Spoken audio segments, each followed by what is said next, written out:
The doctor who helped defeat smallpox explains what's coming. We can beat the novel coronavirus, but first, we need lots more testing. Larry Brilliant says he doesn't have a crystal ball. But 14 years ago, Brilliant, the epidemiologist who helped eradicate smallpox, spoke to a TED audience and described what the next pandemic would look like. At the time, it sounded almost too horrible to take seriously. 1 billion people would get sick, he said. As many as 165 million people would die. There would be a global recession and depression, and the cost to our economy of $1 to $3 trillion would be far worse for everyone than merely 100 million people dying, because so many more people would lose their jobs and their health care benefits, that the consequences are almost unthinkable. Now the unthinkable is here, and Brilliant, the chairman of the Board of Ending Pandemics, is sharing expertise with those on the front lines. We are a long way from 100 million deaths due to the novel coronavirus, but it has turned our world upside down. Brilliant is trying not to say "I told you so" too often. But he did tell us so, not only in talks and writings, but as the senior technical advisor for the pandemic horror film Contagion, now a top streaming selection for the homebound. Besides working with the World Health Organization in the effort to end smallpox, Brilliant, who is now 75, has fought flu, polio, and blindness, once led Google's non-profit wing, Google.org, co-founded the conferencing system The Well, and has traveled with the Grateful Dead. We talked by phone on Tuesday. At the time, President Donald Trump's response to the crisis had started to change from "no worries at all" to finally taking more significant steps to stem the pandemic. Brilliant lives in one of the 6 Bay Area counties where residents were ordered to shelter in place. When we began the conversation, he'd just gotten off the phone with someone he described as high government official, who asked Brilliant, "How the fuck did we get here? I wanted to hear how we'll get out of here." The conversation has been edited and condensed. Stephen Levy, I was in the room in 2006 when you gave that TED Talk. Your wish was, "Help me stop pandemics." You didn't get your wish, did you? Larry Brilliant, no, I didn't get that wish at all, although the systems that I asked for have certainly been created and are being used. It's very funny because we did a movie, Contagion. We're all watching that movie now. People say Contagion is prescient. We just saw the science. The whole epidemiological community has been warning everybody for the past 10 or 15 years that it wasn't a question of whether we were going to have a pandemic like this. It was simply when. It's really hard to get people to listen. I mean, Trump pushed out the admiral on the National Security Council, who was the only person at that level who's responsible for pandemic defense. With him went his entire downline of employees and staff and relationships.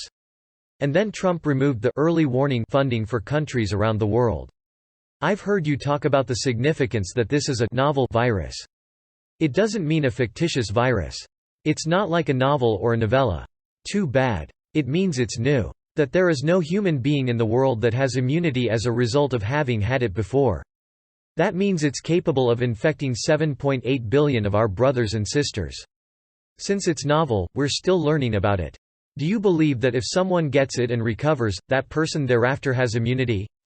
So I don't see anything in this virus, even though it's novel, that contradicts that. There are cases where people think that they've gotten it again, but that's more likely to be a test failure than it is an actual reinfection.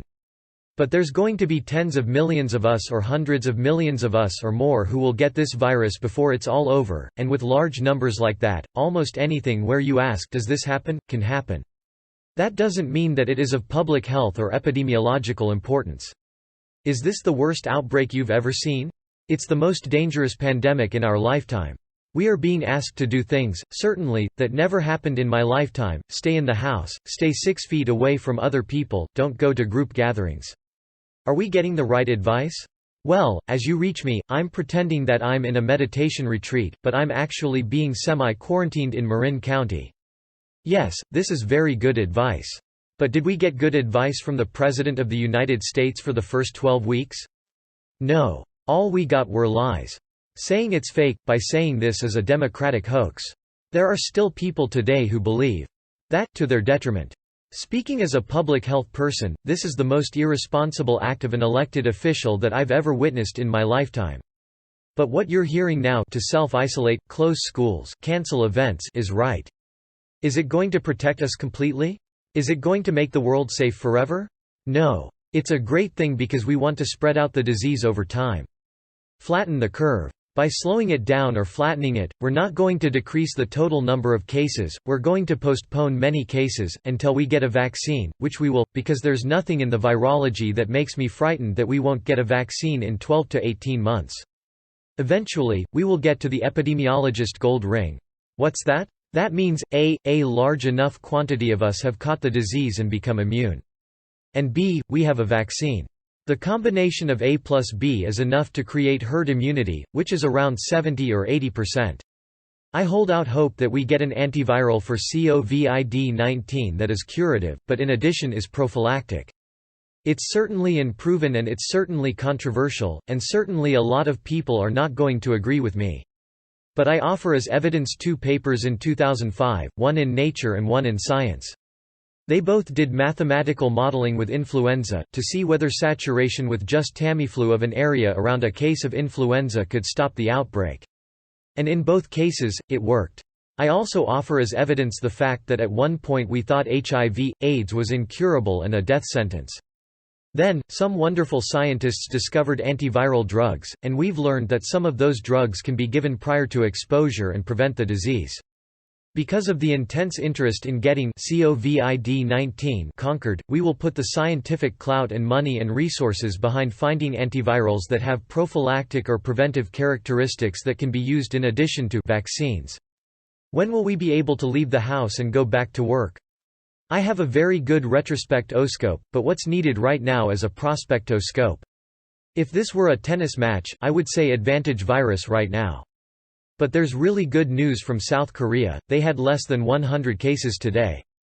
China had more cases imported than it had from continuous transmission from Wuhan today. The Chinese model will be very hard for us to follow. We're not going to be locking people up in their apartments, boarding them up. But the South Korea model is one that we could follow.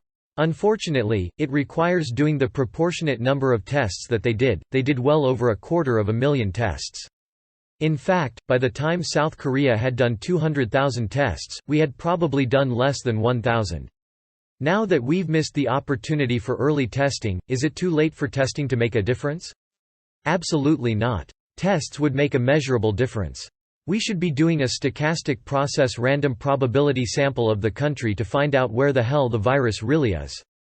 Because we don't know. Maybe Mississippi is reporting no cases because it's not looking. How would they know? Zimbabwe reports 0 cases because they don't have testing capability, not because they don't have the virus. We need something that looks like a home pregnancy test, that you can do at home. If you were the president for one day, what would you say in the daily briefing? I would begin the press conference by saying, "Ladies and gentlemen, let me introduce you to Ron Klain. He was the Ebola czar under President Barack Obama, and now I've called him back and made him COVID czar. Everything will be centralized under one person who has the respect of both the public health community and the political community. We're a divided country right now." Right now, Tony Fauci, head of the National Institute of Allergy and Infectious Diseases, is the closest that we come to that. Are you scared? I'm in the age group that has a 1 in 7 mortality rate if I get it. If you're not worried, you're not paying attention. But I'm not scared. I firmly believe that the steps that we're taking will extend the time that it takes for the virus to make the rounds. I think that, in turn, will increase the likelihood that we will have a vaccine or we will have a prophylactic antiviral in time to cut off, reduce, or truncate the spread. Everybody needs to remember, this is not a zombie apocalypse. It's not a mass extinction event. Should we be wearing masks? The N95 mask itself is extremely wonderful. The pores in the mask are 3 microns wide. The virus is 1 micron wide. So you get people who say, well, it's not going to work. But you try having 3 big, huge football players who are rushing for lunch through a door at lunchtime, they're not going to get through. In the latest data I saw, the mask provided 5x protection. That's really good. But we have to keep the hospitals going and we have to keep the health professionals able to come to work and be safe.